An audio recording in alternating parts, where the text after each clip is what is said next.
Ready? Start. Madam Speaker, I rise to present the budget for the year 2016-17.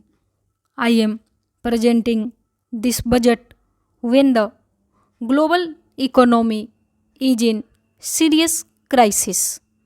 Global growth has slowed down from 3.4% in 2014 to 3.1% in 2015. Financial markets have been battered and global trade has contracted. Amidst all these global headwinds, the Indian economy has held its ground firmly. Thanks to our inherent strengths and the policies of this government, a lot of confidence and hope continues to be built around India. The International Monetary Fund has held India as a bright spot amidst a slowing global economy. The World Economic Forum has said that India's growth is extraordinarily high. We accomplished this despite very unfavorable conditions and despite the fact that we inherited an economy of low growth, high inflation, and zero investor confidence in government's capability to govern. We converted these difficulties and challenges into opportunities. Let us look at our achievements compared to the last 3 years of the previous government when growth had decelerated to 6.3%. The growth of GDP has now accelerated to 7.6%. This was possible notwithstanding the contraction of global exports by 4.4% compared to 7.7% growth in world exports during the last 3 years of the previous government. CPI inflation was at 9.4% during the last 3 years of the previous government. Under our government, CPI inflation has come down to 5.4%, providing big relief to the public.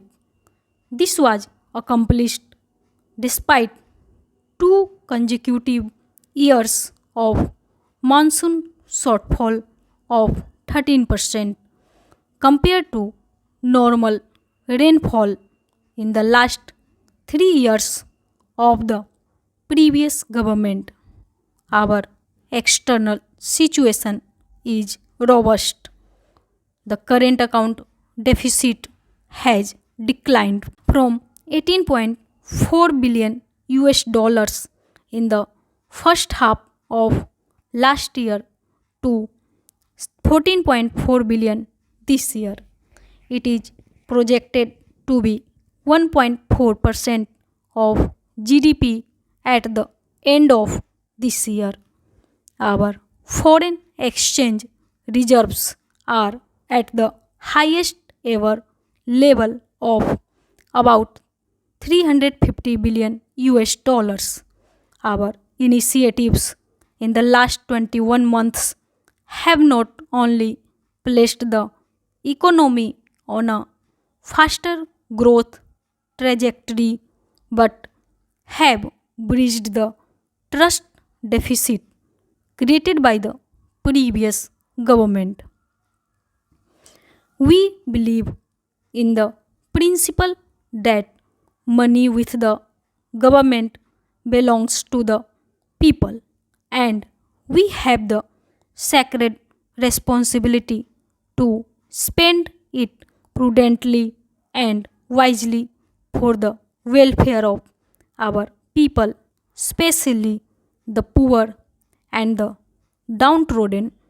We have increased our plan expenditure at the RE stage in 2015-16 in contrast to the usual practice of reducing it.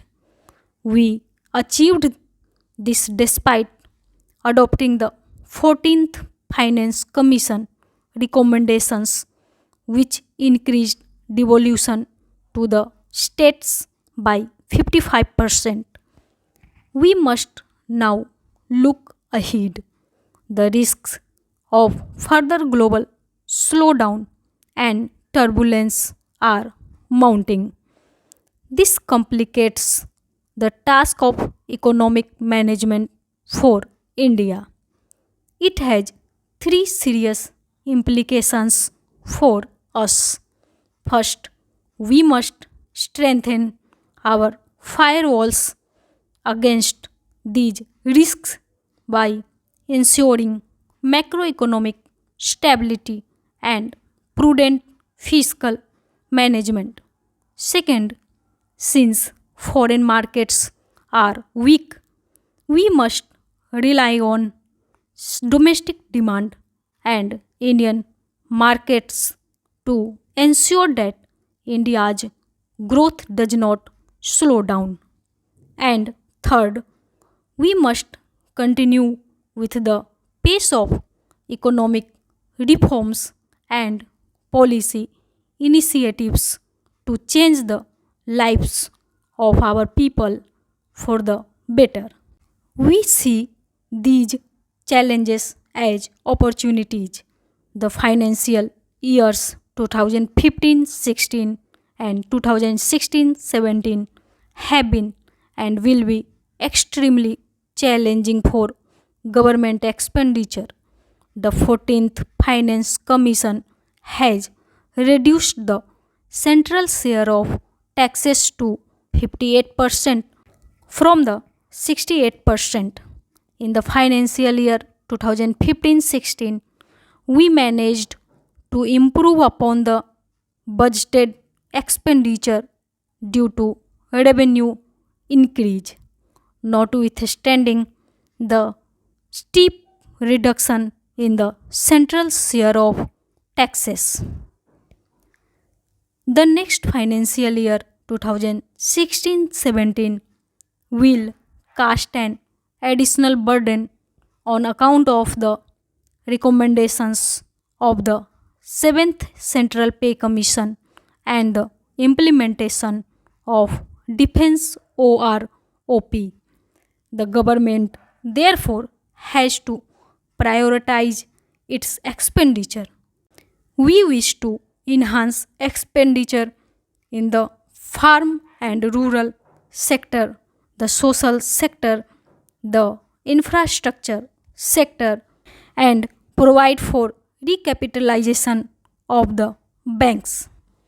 This will address those sectors which need immediate attention. Once the government discharges these priority obligations, it shall then focus on other areas which are also of utmost priority to the government. While increasing the outlay of various social sector programs, the government will undertake three major schemes to help the weaker sections of the society.